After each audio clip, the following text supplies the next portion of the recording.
nínú àlàáfíà tí ọmọ jẹ́ ti bàbá ọ̀fẹ́ atẹ́gùn àlàáfíà sẹ́mi inú gbogbo yín ń dùn àwọn gbáradì anísẹ́ta ṣèkù afẹ́ parí ẹ̀ sọ fún di èyí ọlọ́run nípa bàbá Tinubu.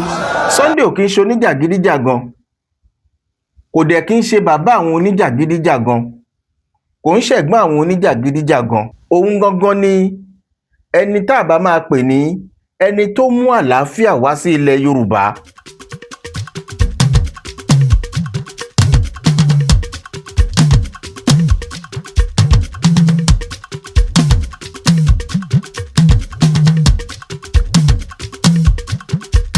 Ẹ kú dédé wòye gbogbo etí tó ń gbọ́ mi lọ́jọ́ tòní àti gbogbo ojú tó ń wò mí lọ́jọ́ tòní.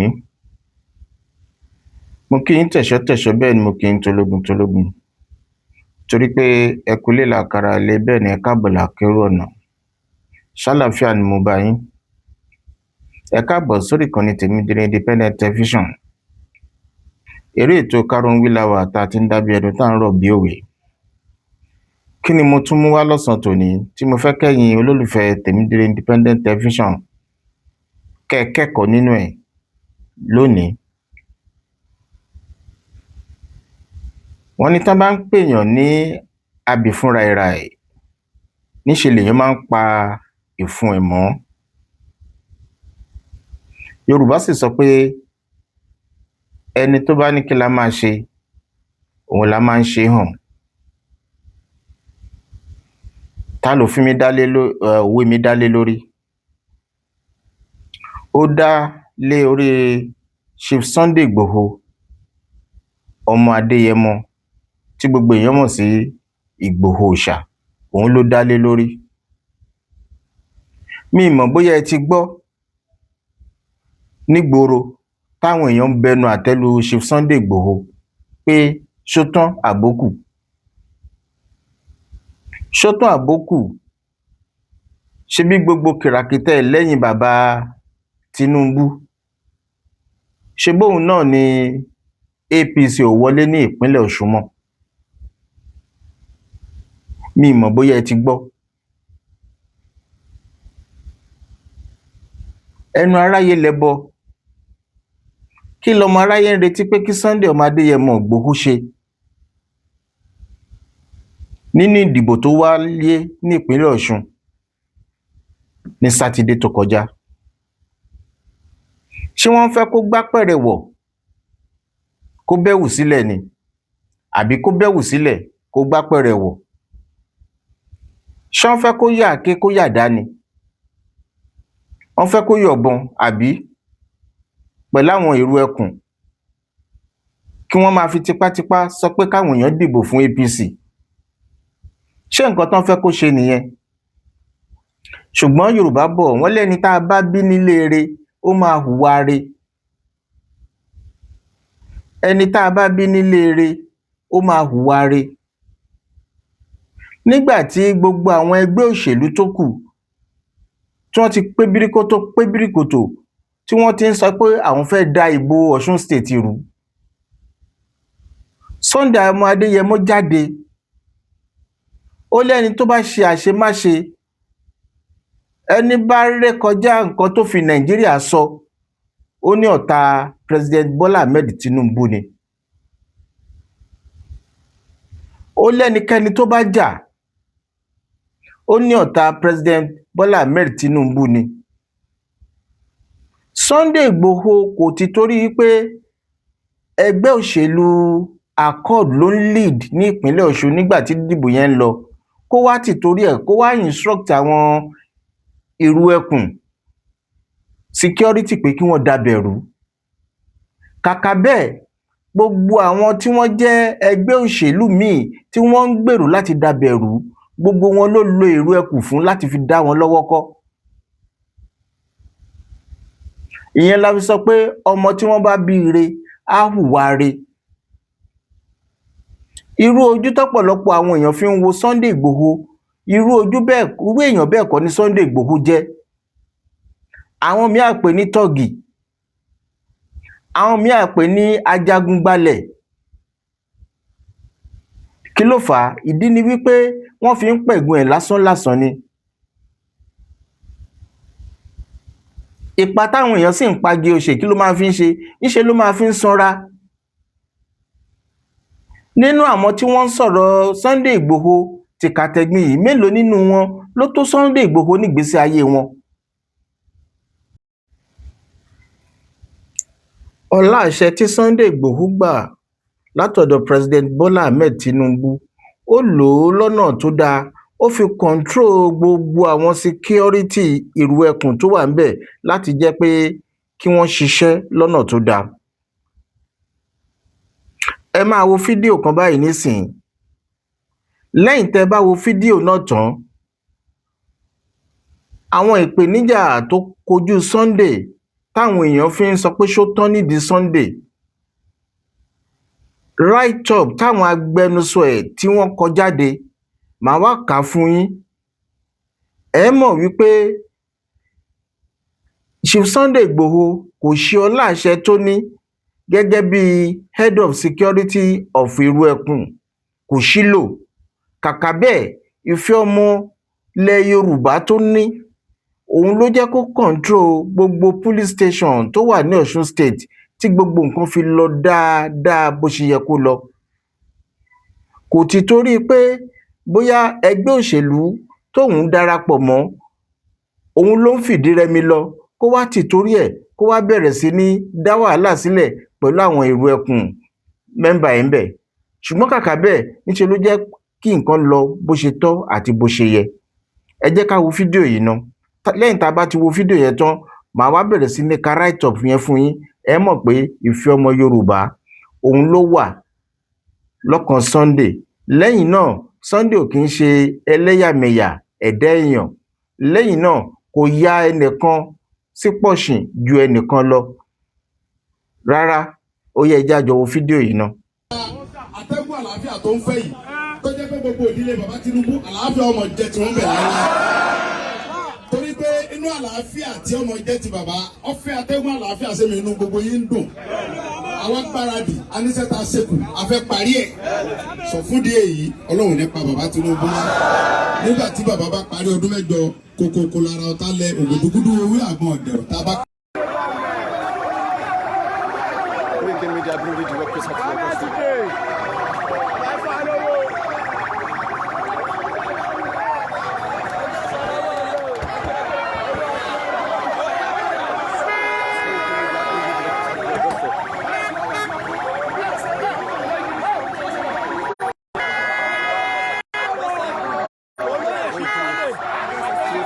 Sunday ọmọdé ẹmọ ìgbé òòṣà ẹ̀yìn ilẹ̀ tí ń wò lójú gbogbo Òṣogbo báyìí lójú kí wọ́n ti fẹ́ fi ìwé ọkùnrin lọ́lẹ̀ ní Òṣogbo.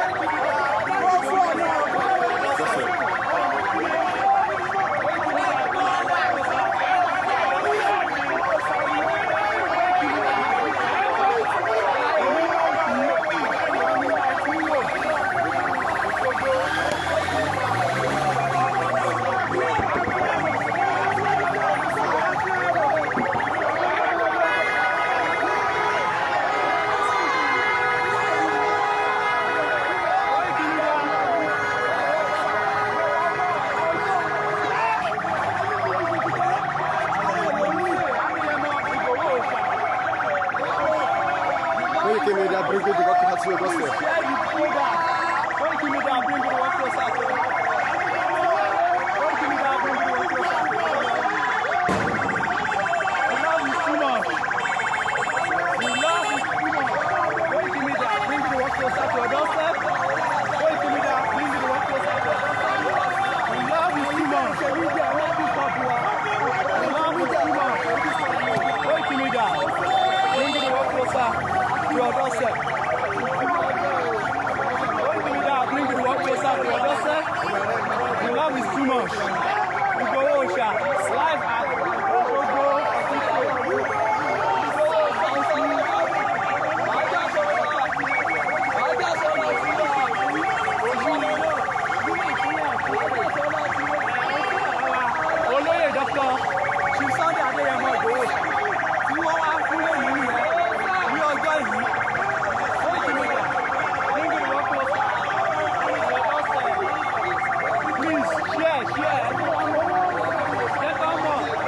media bringing democracy to your doorstep. Ìlú Òṣogbo náà ni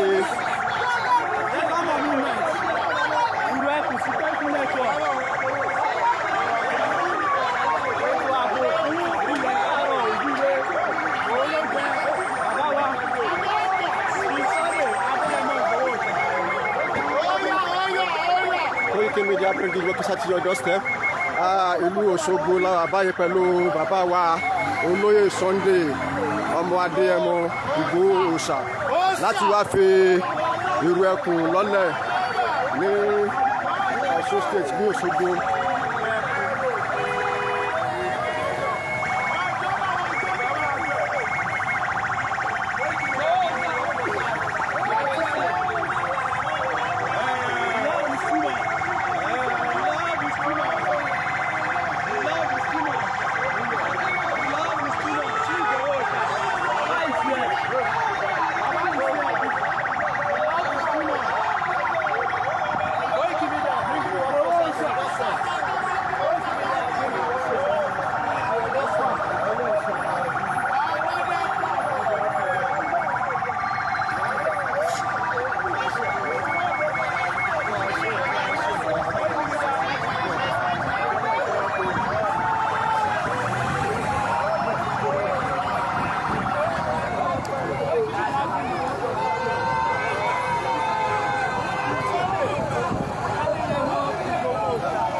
Chief Sunday olóyè Adéyẹmọ Ìgbòho Òòṣà òun ni ẹ ti wò ní ìlú Òṣogbo lẹ́nu tí ń ṣe ọjọ́ kẹrin oṣù kẹjọ ọdún 2026 tàwa nínú rẹ̀ yìí ní bàbá wa olóyè ọmọ Adéyẹmọ Ìgbòho.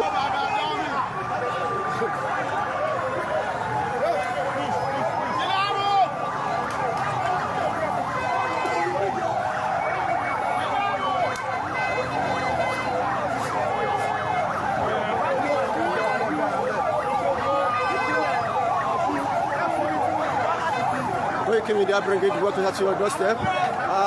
Bàbá wa kábíyèsí olóyè wọ́n kalẹ̀ sí ìlú Ìgbòho Òṣogbo. A ti wá wo fídíò yìí tán báyìí sìn àbí àwa náà ti gbọ́ nǹkan tí Sunday Ìgbòho sọ jáde pé ẹnikẹ́ni tó bá rí kọjá òfin tí federal government ti ṣe ní pàtàkì nǹkan tí President Bola Ahmed Tinubu sọ tó bá ti rí kọjá ẹ̀ ó ní ọ̀tá Tinubu ni ọ̀tá òun náà dẹ̀ ni. Nígbà tí wọ́n fi ọ̀rọ̀ wá Sunday Ìgbòho lẹ́nu wò nípa nǹkan tó ṣẹlẹ̀ ní ìpínlẹ̀ Ọ̀ṣun lọ́jọ́ Sátidé tí wọ́n dìbò pé ẹgbẹ́ òṣèlú tó nífẹ̀ẹ́ sí jùlọ tó wà lẹ́yìn Sunday Ìgbòho tí wọ́n fún láǹfààní láti lè dá ìrù ẹkùn security sílẹ̀ ẹgbẹ́ òṣèlú yẹn ò wọlé.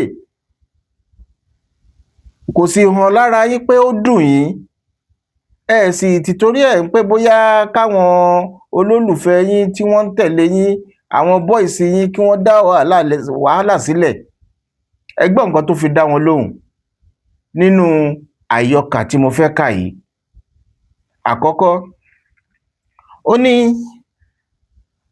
I am a proud Yoruba man and Yoruba land is my home. Ó ní òun fi ń yangàn pé òun jẹ́ ọmọ Yorùbá, ilẹ̀ Yorùbá ilé òun sì ni, ilẹ̀ òun ni. I have no other home like Toronto. Òun ò ní ìlú míì tóun lè sá lọ. Ó lóun ò ní ìlú míì tóun lè sá lọ. That is why I remain committed to defending the interests, safety, and well-being of the Yoruba people. Ó nítorí ẹ̀ ló ń ṣe jọ̀wọ́ ara òun pé kóun lè dáàbò bo gbogbo ọmọ Yorùbá pátá kóun sì rí pé wọ́n wà ní àlàáfíà.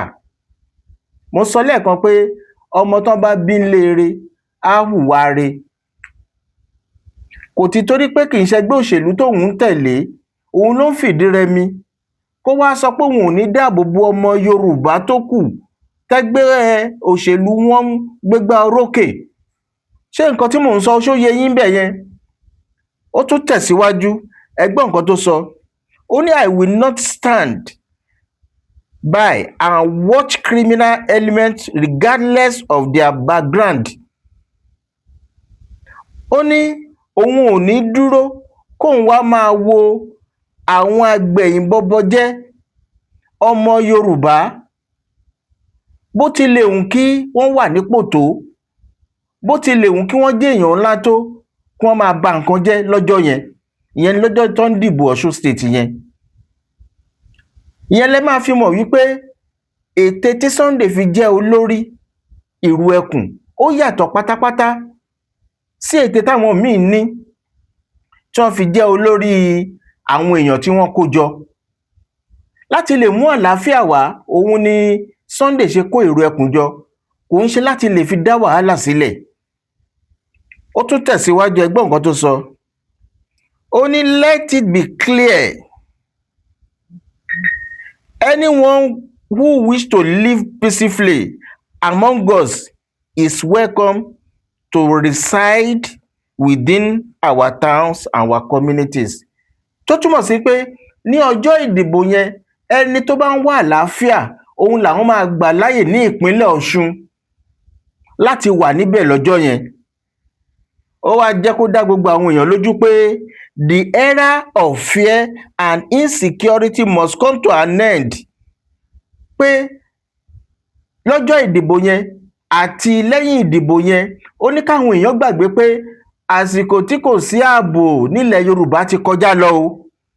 Ó lásìkò tí kò sí ààbò nílẹ̀ Yorùbá ti kọjá lọ. Jìnnìjìnnì tó ń bu àwọn èèyàn nípa kò sí ààbò, ó ní gbogbo ẹ̀ ti kọjá lọ o. Ó ní law and abide residents have nothing to fear. Those who engage in criminal acts should be dismissed and face the consequences of the law. Ẹ gbọ́ nǹkan tó sọ ń bẹ̀ yẹn. Ó ní àwọn tó bá jẹ́ law abiding, àwọn nìkan lòun máa fún láǹfààní láti jẹ́ pé kí wọ́n wà lórílẹ̀‐èdè Yorùbá, ṣùgbọ́n àwọn tí kò bá kí ń ṣe law abiding, ó ní wọ́n máa fèsì consequences nǹkan tí wọ́n bá ṣe. So ó wá tẹ̀síwájú, ó ní my position remain unchanged. Peace, security and justice for all law abiding people in Yoruba land must be protected and preserved. Ẹ gbọ́ nǹkan tó sọ. Ó ní my position, ó ní ìdúró òun, ó ní kò change o, ó ní kò yí padà, ó ní fún àlàáfíà, fún ààbò àti ìdájọ́ òdodo fún àwọn tí wọ́n bá jẹ́ apa òfin mọ́, tí wọn kì í ṣe arúfin nílẹ̀ Yorùbá. Ó lóun á máa protect wọn. Ìbéèrè tí wọ́n jù sí ni pé nǹkan tí wọ́n ń retí ni pé Sunday Igboho ọmọlẹ́yìn Tinubu ni, ó yẹ kó da ìbò Ọ̀ṣun state rú, tó máa fi jẹ́ pé ẹgbẹ́ òṣèlú APC ló máa wọlé. Ìdí nìyẹn tó fi ṣe gbogbo àwọn àlàyé yìí. Ọmọ tí wọ́n bá bí ńlére á hùwà rẹ̀. Sunday ò kí ń ṣe oníjàgídíjàgan, kò dẹ̀ kí ń ṣe bàbá àwọn oníjàgídíjàgan, kò ń ṣẹ̀gbọ́n àwọn oníjàgídíjàgan. Òun gangan ni ẹni tá a bá máa pè ní ẹni tó mú àlàáfíà wá sí ilẹ̀ Yorùbá. Nítìtorí pé gbogbo àwọn tó ń da ilẹ̀ Yorùbá láàmú, gbogbo wọn pátá ló ti ká lọ́wọ́ kò. Àwọn èèyàn lè lọ síbikíbi tó bá wù wọ́n sìn, wọ́n lè rìnrìn àjò lọ síbi tó bá wù wọ́n. Ó ti yàtọ̀ sí bí oṣù mẹ́rin, oṣù márùn-ún, mẹ́fà sẹ́yìn. Ẹ rí pé ó yẹ ká gbóríyìn fún Sunday Igboho.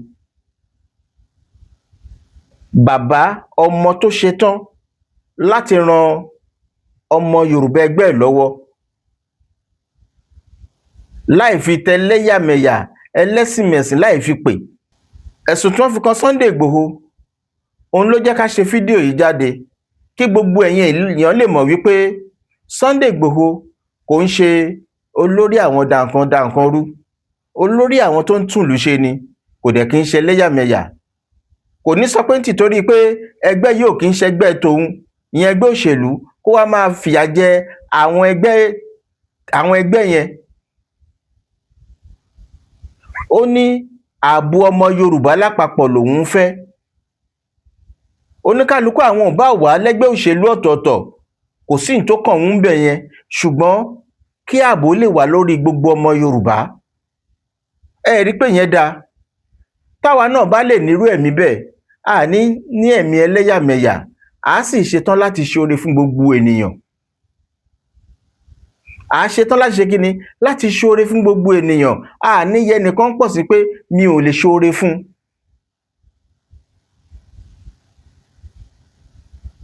Tó, a ní rí jù báyìí lọ. Oníyanṣe ọlọ́kàṣe gbogbo àwa tá a jẹ́ akó àìbínú. Ibi tá a máa fi di ètò wa tòní rọ̀ sí rèé. Tó bá jẹ́ ìgbà àkọ́kọ́ rèé, ẹ bá mi pín ètò yìí, ẹ bá wa love, ẹ bá wa like ẹ bá wa tẹ subscribe kẹ́ lè láǹfààní láti máa wò wá. Orúkọ tèmi ò yí padà, Túnjí Àlàmú lórúkọ tèmi jẹ́, Ìkòyí Ẹ̀ṣọ́ ni mi ọmọ Adélẹ̀dógún. Ìkànnì Tèmídire, òun la ti ń dábí ẹnu tá a ti ń rọ̀ bí òwe. Ire owó, ire ọmọ, ire àlàáfíà tí ń ṣe baálẹ̀ ọrọ̀ kò ní kọjá yín, kò ní kọjá èmi náà. Ire ò lórúkọ méjì, ire ni ire ń jẹ́. Ire ló máa jẹ́ tiyín, ló máa jẹ́ tèmi lágbára Elédùà.